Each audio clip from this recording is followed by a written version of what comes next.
आज मौलाना फजल रहमान साहब अपनी मुलाकातों के हवाले से खैबर पख्तूनख्वा की सियासत के हवाले से वाज़ेह तौर पर अपनी चुप तोड़ी। एक प्रेस कॉन्फ्रेंस की, वहां पर उनसे सवालात पूछे गए। जाहिर सी बात है जो 2-3 पहले सवाल थे वो खैबर पख्तूनख्वा हुकूमत की तब्दीली के बारे में था।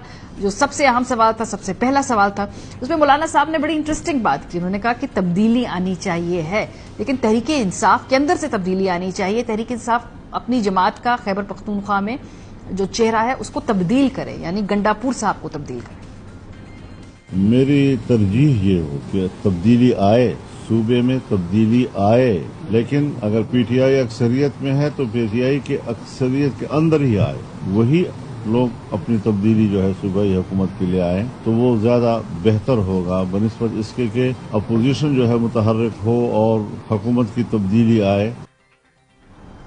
बज़ाहिर खैबर पख्तूनख्वा के अंदर कोई वोट ऑफ नो कॉन्फिडेंस लाने के में मौलाना साहब ने अदम दिलचस्पी दिखाई है अगर उनके इस बयान को इंटरप्रेट किया जाए, लेकिन पाकिस्तानी सियासत में कुछ भी होता है, इसको हम कोई हतमी मामला समझ नहीं सकते हैं। दूसरी बात जो जाहिर सी बात है, सब जानना चाहते हैं कि आपसे PMLN भी मुलाकात कर रही है, पीपल्स पार्टी भी मुलाकात कर रही है, सेनेट इलेक्शन आने वाले हैं, तो भाई किस तरफ ज्यादा झुकाव है जमीयत उलमा इस्लाम फे का? इस हवाले से मौलाना ने क्या कहा, सुनिए।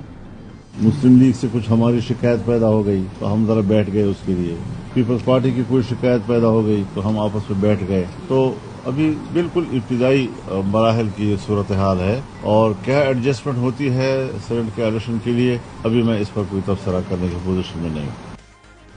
कमाल सियासत है तहरीक इंसाफ की कि भाई सेनेट इलेक्शन इस कदर करीब है, नजर आ रहा है PMLN पीपल्स पार्टी मिल रहे हैं मौलाना साहब से। अभी तक PTI का कोई डेलीगेशन मुलाकात करने नहीं गया है, लाहौर चले गए हैं गंडापुर साहब, लेकिन मौलाना साहब से फिलहाल कोई राब्ता करने नहीं गया। निसार जट साहब मेरे प्रोग्राम में कल थे, उन्होंने कहा कि होना चाहिए, वो अपनी पार्टी के अंदर भी ये बात कहेंगे कि तहरीक इंसाफ को भी अब सियासी जोड़ तोड़ करने चाहिए।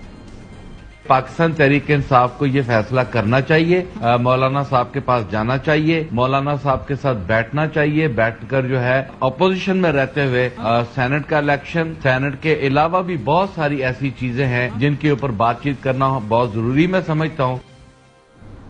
सियासत भी है, मजामत भी है और साथ साथ एहतजाजी तहरीक भी है। एज वी स्पीक आज तहरीक इंसाफ का पूरा एक काफिला पेशावर से ऑल द वे लाहौर गया है, पेशावर से इस्लामाबाद से होते हुए लाहौर, और वहां पर मकसद ये बताया जा रहा है कि 26 अरकान के साथ इज़हार यकजहती करना है जिनकी डिसीट होने का खतरा है। बहरहाल स्पीकर ने आज कमेटी बना दी है और लगता है कि खतरा फिलहाल टलने वाला है। इस पूरी एक्सरसाइज का मकसद क्या था, क्या हासिल करना चाहते हैं, क्या वाटर टेस्ट करना चाहते हैं, रियासत की इंटेंट देखना चाहते हैं, इस हवाले से तहरीक इंसाफ के मेंबरान ने क्या कहा, सुनिए। ये कोई जलसा नहीं है, रैली नहीं है, हमारी एक मीटिंग के लिए हम जा रहे हैं। आगे सेनेट के इलेक्शन आ रहे हैं, हमने वो डिस्कस करना है।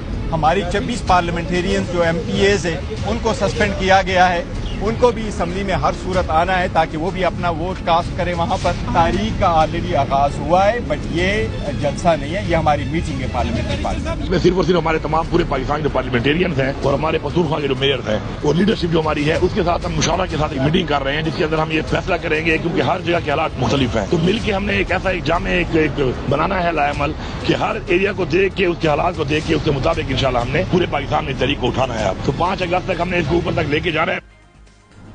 फिलहाल नजर आ रहा है पंजाब असेंबली के अंदर टेम्परेचर में कमी आने वाली है। एक कमेटी बनाई है ऑपोजिशन वक्त की क़यादत में, वहां पर PTI उस कमेटी का हिस्सा बनेगी। दूसरी तरफ ने देखा कि जो मुश्तबा शजाउर रहमान साहब हैं, शोएब सिद्दीकी साहब हैं, सलमान रफीक, अली हैदर गिलानी और शाफे हुसैन, हुकूमती जो बेंचेस हैं उसमें से ये लोग इस कमेटी में होंगे। ऑपोजिशन में हमने देखा कि भच्चर साहब इस पूरी मूवमेंट को लीड करेंगे। तो लगता है कि यहाँ डिसीट बात नहीं होगी, क्योंकि कानूनी तौर पर भी PMLN के अंदर इस हवाले से ख्यालात की यकजहती नहीं है। मलिक अहमद खान साहब और वजीर कानून जो वफाकी हैं वो समझते हैं कि स्पीकर इस वक्त नाअहली का इख्तियार रखता है। जरा सुनिए।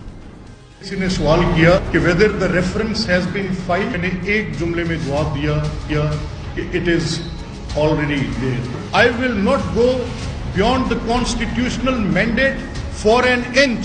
63(2) पढ़ लो, 63(2) स्पीकर को पाबंद करते हैं, आइन में पाबंदियां हैं।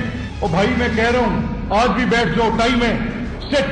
स्पीकर के इख्तियारात जो हैं वो काफी हद तक लामहदूद हैं और वो रेफरेंस दे सकते हैं चीफ इलेक्शन कमिश्नर को। क्या ऐसी प्रेसिडेंट भी है? भेजा जा सकता है।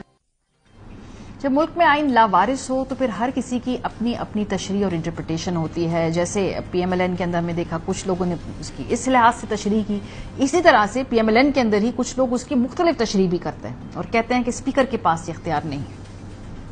शायद डिस्क्वालिफिकेशन की कोई प्रोविजन जो है वो आइन में इस तरह से नहीं है कि जिसमें स्पीकर के जो है वो रेफरेंस भेजने से डिस्क्वालीफाई किया जा सके। कोई डिसीड नहीं किया, ना हम कर सकते हैं। फुल जो है स्पीकर नहीं कर सकता। नहीं, मेरा ख्याल है वो डिसीड नहीं होगा। दूसरी तरफ अब इतना आसान नहीं है सेनेट इलेक्शन का मामला। फिलहाल केपी के स्पीकर ने केपी असेंबली का इजलास नहीं बुलाया हुआ है और as we speak Khyber Pakhtunkhwa की मखसूस नशिस्तों पर अरकान के हल्फ के मामले पर स्पीकर ने इजलास बुलाने से फिलहाल माजरत की हुई है। जराई स्पीकर केपी असेंबली के मुताबिक सूबाई असेंबली का इजलास बुलाने के लिए स्पीकर के पास कोई इख्तियार नहीं और उन्होंने अपोजिशन लीडर को जवाब दे दिया है। इलेक्शन कमीशन की जानिब से खैबर पख्तूनख्वा असेंबली को भेजे गए मरासले में कहा गया था कि 21 जुलाई को सेनेट इंतखाबात के लिए खैबर पख्तूनख्वा असेंबली का हॉल फराहम किया जाए। नून लीग के बहाल अरकान ने इलेक्शन कमीशन को खत में कहा है कि स्पीकर केपी असेंबली ने हल्फ के लिए इजलास बुलाने से इनकार कर दिया है, लिहाजा चीफ जस्टिस पेशावर हाईकोर्ट को कहें कि वो हल्फ लेने के लिए किसी को नामजद करें। अब कितनी नशिस्तें हासिल कर सकती है ये सियासी जमातें और कितनी वो हासिल करना चाहती हैं, तो फिलहाल जो ग्राउंड सिचुएशन है और ख्वाहिश के दरमियान खासा फर्क है। लेकिन केपी असेंबली के केपी हुकूमत के गवर्नर जो हैं वो समझते हैं कि 5 सीटें निकाली जा सकती हैं और ऐसी ही की ख्वाहिश नून लीग की भी है। सुनिए। मौलाना के पास जो वोट हैं, जो वोट हमारे पास हैं, अगर वो और पीपल्स पार्टी के पास है, अगर उनको मिलके अच्छी तरतीब और वाइजली उनको अगर इस्तेमाल किया जाए तो शायद 1-2 सीटें जो है वो हम ज्यादा जो है वो हासिल कर सकते हैं। हमारा जो है वो टारगेट जो है 5 सीटें और इंशाल्लाह हमारी कोशिश है कि हम 5 सीटें जो है इस सेनेट इलेक्शन में निकालें।